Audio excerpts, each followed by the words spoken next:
I just want to tell you something about how to find maxima and minima of functions on compact subsets, because we know that functions have maxima and minima on compact subsets, and we know how to compute local extrema of functions on open subsets, but what does this mean in general? How can we find maxima and minima of functions in general? So the idea is the following, and I've given this a big discussion there in the lecture notes. I've carried out the details there. So for what's coming is now details in the lecture notes.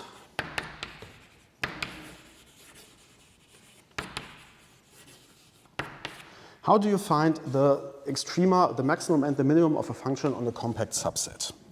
Namely, so let me formulate this more precisely, that K be a compact subset of Rn.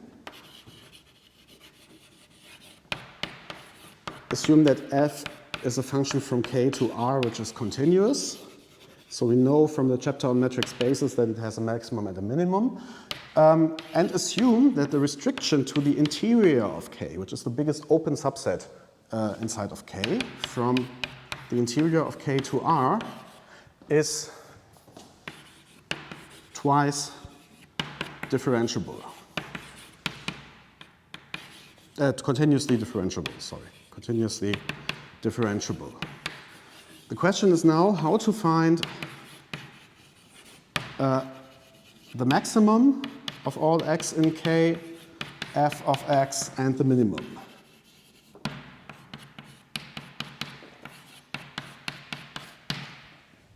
Okay, and basically what you do is two steps. First of all, we consider the restriction to the interior and look for local extrema, because there, if something has a maximum, it must of course be a local maximum if it's there inside. So we need to be able to find this by this method. So this should help us in detecting such local extrema. So compute the local extrema of f restricted to the interior. So by the previous methods. But the point is something might happen on the boundary. For example, if you take a very simple example, if you only take the function f and now we just take the closed ball of radius 1 around 0 inside of R2 and go to R and just take f of x, y is x squared plus y squared. So if we take a look at the graph, this is what we've seen in GeoGebra earlier. So this was this big paraboloid.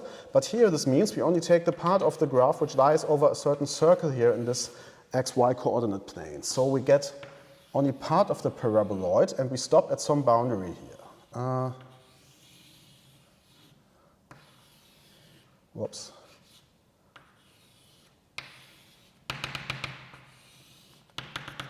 So here we see the maximum of this. So we have a local minimum there, which is also the minimum of the function, so in 0, 0.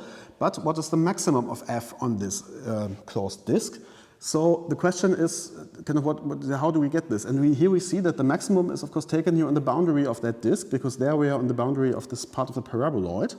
And here we would see that if, at that point, if I'm on the boundary there, this means that, this is the square of the Euclidean norm, so this is precisely 1 on the boundary. So the maximum of this function here would be 1. But we cannot detect this by local extrema, so in that case, one would just take a closer look at the boundary there, and there's no standard method for that. So either we have a local extremum of that, local extremum somewhere in the interior of the domain, or the maximum and minimum are taken on the boundary of that thing. So by some other methods where things might just come in handy, we need to compute the restriction of f to the boundary of K by other methods. The maximum of the restriction, which means, compute the maximum over all x in the boundary of K, f of x, or similarly the minimum by other methods. And then compare the two, or compare the value from 2 with the biggest local maximum.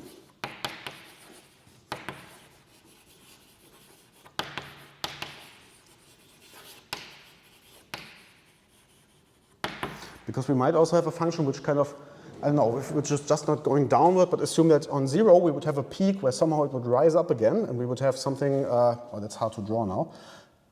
Yeah, maybe I don't even try, but where it's kind of going up and where we're kind of bigger than this boundary here. So then we would have a local maximum, which is also then the global maximum of the function. I've prepared one example, and let me maybe briefly discuss this. And the details are again completely in the lecture notes. Example 1273. So assume we take the set A to be the set of all x, y in R2, for which the absolute value of x plus the absolute value of y is smaller than or equal to 1. This would be as a set in R2. Let me draw this. So we would have 1, 0, and 0, 1 would be included. Minus 1 and 0 and 0 minus 1 as well. And the whole set is then just here if you connect this by line segments. So this diamond here in R2. So this is the set we're studying. And over this set we study the function f from A to R. F of x, y is x squared plus x, y plus y squared. Okay, so one checks without difficulty, and this is contained in the proof, that A is compact. Hence, the maximum of f and the minimum of f are attained.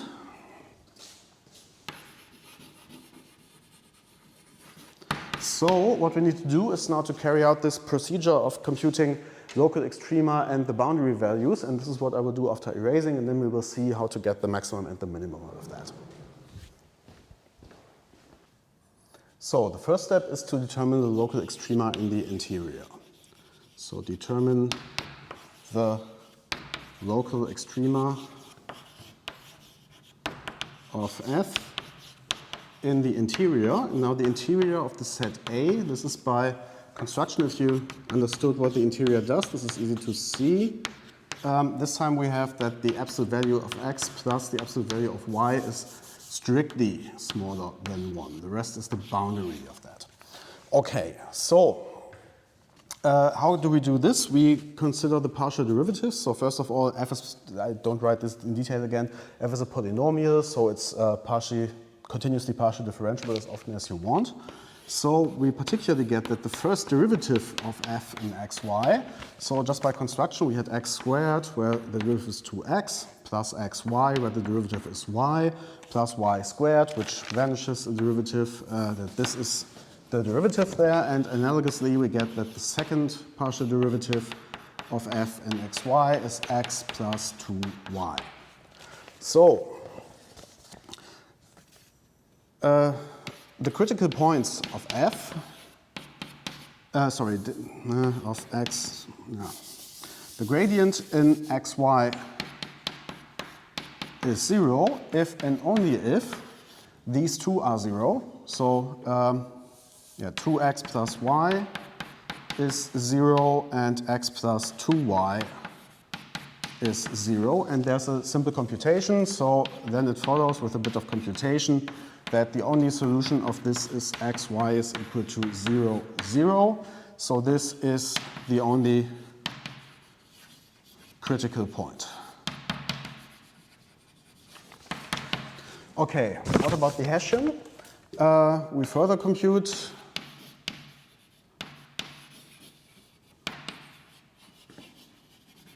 Compute the Hessian of f in any point xy is given as follows. So we first need to derive this by x, which is just 2. We need to derive then, so for d1, d2, we have to derive this by y. So there we only get 1, the same here. And then finally we need to derive this by y, which is 2. Okay, this is the matrix, and we see in particular in this case, this is the same matrix for all xy in A, in the interior of A. So this is what we have here. So we need to find out if this is positive definite or negative definite. First of all, we can then use the criterion. So this is a 2 by 2 matrix. We can use this criterion from the subsection on bilinear forms to determine this. So here we can determine the determinant of 2, 1, 1, 2. This is 2 times 2 minus 1 times 1, which is 4 minus 1, which is 3. This is positive. And then we've learned that we can distinguish between the positive and negative definite case by checking what the sum of the entries on the diagonal does, namely 2 plus 2, so we need to sum these two entries, is 4, which is bigger than 0. So from this corollary, it was corollary, where is it? 1265a, corollary 1265a. We know that HF in 0, 0 is positive, positive definite.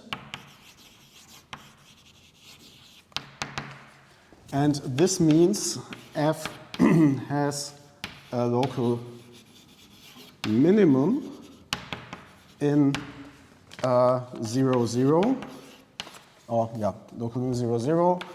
And the value is easy to compute. What is f of 0, 0? By definition of f, this is just 0. And f has no local maximum in the interior of A. Otherwise, you would have had more critical points. Now, how do we get the max and the min? So we need to study the boundary and to see what happens on the boundary. First of all, this means that max f, so the maximum of f on all of k, let's maybe write this explicitly like on all of A, must be the maximum of f on the boundary, because there is no maximum in the interior. In the boundary of A of f of x. Okay, here we need to be precise. Okay, this is what holds for the maximum, and for the minimum we need to see, so it's either this local minimum 0 or something smaller. So I will show that this is indeed the minimum of f, and for this I need to show that on the boundary we can't get anything negative. So let's do this by little computation. So for all, for all x, y in A with x times y is bigger than or equal to 0, if this is non-negative, sorry, little mistake. If this is satisfied, then by definition of f, this is x squared plus xy plus y squared. So this is non-negative, this is non-negative, and in the case if this is non-negative, this must be bigger than or equal to 0. For all x and y in A with x times y smaller than or equal to 0, we can make a nice computation, namely f of xy is x squared plus xy plus y squared. But if this is negative or 0, so non-positive, this is bigger than or equal to x squared plus 2xy plus y squared. And this is by this, the standard formula for quadratic equations. This is just x plus y squared, but this is a square, hence it's bigger than 0. So we have shown by these two cases that f of xy is bigger than or equal to 0 for all xy in A. And since we've seen that 0 is a local minimum there, this means that 0 is the minimum. So the minimum of f is 0, and it is attained in the origin. Okay, now for the maximum. We know that the maximum is determined on the boundary, so now we need to do some smart computations to see, to compute really the maximum on the boundary. Okay, so for x, y in the boundary of A, which is just by definition of the set equivalent to absolute value of x plus absolute value of y is equal to 1. So this is the boundary case that we're studying here. There we can also make a nice little computation, namely the following. And this is again choosing inequalities nicely. So f of xy is x squared plus xy plus y. Okay. This is smaller than or equal to x squared plus the absolute value of xy plus y squared. Okay, not that exciting. What does this mean? Here we can now be a little tricky because the square here, the square of a number, is the same as the square of its absolute value. So this is x to the absolute value squared plus, and this I can write as the product of two absolute values, plus the absolute value of y squared. And this is, of course, smaller than or equal to x squared plus 2, value of x plus 2 absolute value of x times absolute value of y, because this is non negative, so we increase this if we increase this number, plus the absolute value of y squared, and this is the absolute value of x plus the absolute value of y squared, and there we've seen this is 1. So this means we have shown f of x y is at most 1 for all x, y in the boundary of A. And so this means the maximum cannot be bigger than 1. But we see that f becomes equal to 1. Namely, if we put, for example, f of 1, 0, which is of course in the boundary, or f of minus 1, 0 is 1. The same we could do with 0, 1 and 0, minus 1. There it really takes this value 1. So this means 1 cannot be bigger than 1, and 1 is exactly a value of this. So we get that the maximum over all x in A of f of x is this, which is, as we've seen before, the same as the maximum over all x in the boundary of A of f of x is 1. Okay, and you can check it is attained in these 2 points, 1, 0, minus 1, 0, 0, 1, and 0, minus 1. So here's basically, we've basically improvised here. We've used the definition of the set, so we had a description of the boundary, and then did a little playing around with smart inequalities to show that 1 is an upper bound. And then we found that one. So, I mean, this we could understand when you do this in practice and you have some problem, you always need kind of an idea of what should the maximum be. So here you can get maybe the idea that 1 looks like it's the biggest, so we should show somewhere how that f is smaller than or equal to 1 in this problem. But if the boundary has a completely different structure, you might use completely different methods. And there are lots and lots of examples of how to compute these extrema then in a smart way. Since I only have a limited amount of time in this lecture, and this is already a bonus thing, I will not go into detail any further, but this is what you can really do to really make explicit computations of maxima and minima, and there are a lot of additional techniques and strategies to find these values. Anyway, this concludes chapter 12 eventually, so again, this last bit was not relevant for the exam, and so will the stuff of the final week, which will be in chapter 13 next week, will not be relevant for the exam. But I really hope that you watch this at some point, because chapter 13 will contain some of the most beautiful theorems of calculus, I would say, and some of the deepest and most foundational theorems, which you really need to for a lot of constructions later on, namely the implicit function theorem and some related results. In the end, we will also, again, revisit local extrema, but this time we will not consider local extrema on open subsets, but conditional local extrema for functions which satisfy an additional constraint, where like for some physical law, like conservation of energy or something, this gives us some equality of the variables which needs to be satisfied. And this we put as a condition on the points, so we do not longer consider some open subset, but some set satisfying a condition there, which is requiring this not to be open. But also, there's a way of how to compute local extrema of points which satisfy some additional constraints. And this is what we will see later on. That's the so-called Lagrange multiplier theorem. Okay, this will be the end of the lecture, and so I hope you will watch this at some point. So see you in the next chapter.